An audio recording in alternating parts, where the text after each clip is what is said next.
Hey guys, நாங்கள் நேரு. இன்றைக்கி என்னோடய பெட்ரூம் மேக்கோவர் அண்ட் டியூஸ்டே என்ன சமைச்சேன்னு பார்க்கலாமா? சூடான சாதம், முட்டை, தக்காளி தொக்கு, ரசம், அப்புறம் ஸ்நாக்ஸுக்கு பார்த்திங்கன்னா பாதுஷா தான் வச்சு அனுப்பியிருந்தேன். அப்புறம் இப்படி இருந்த பெட்ரூமை நான் எப்படி மாற்றினேன்னு அன்றைக்கே காமிக்கிறேன்னு சொல்லியிருந்தேன். இந்த விலாகில் அதான் காமிக்க போகிறேன். ஃபஸ்ட்டு பார்த்திங்கன்னா நான் வேறு அம்மா வீட்டிலேருந்து வந்திருந்தேன்னா ஒர்க் ஃப்ரம் ஹோம் போயிட்டு ஃபுல் அண்ட் ஃபுல் பார்த்திங்கன்னா அதோட ட்ரெஸ்ஸஸ் தான் நிறைய இருந்துச்சு. அதெல்லாம் இது பண்ணிட்டு அப்புறம் இந்த பெட்ஷீட் என் பையன் நம்ம வேறு பெட்ஷீட் புக் பண்ணலான்னு இருக்கும்போது இதுதான் வேணும், டைனோசர் பெட்ஷீட் தான் வேணும்னு கேட்டான். பார்க்க நல்லா தான் அந்த ரேடியமில் கொடுத்துருந்தாங்க. நைட் லைட் இல்லாமல் அப்படி மினுக்கிற மாதிரி இருந்துச்சு. அப்புறம் இந்த லைட் செட்டிங் என் பையனோட செகண்ட் பர்த்டேக்காக வாங்கியிருந்தேன். போட்டு பார்த்தா அழகாக இருந்துச்சு ரூமுக்கு.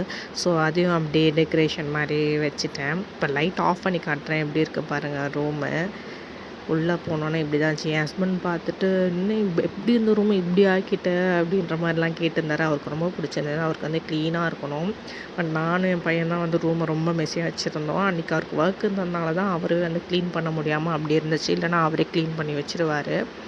பாய் காய்ஸ், நெக்ஸ்ட் வீடியோவில் பார்க்கலாம்.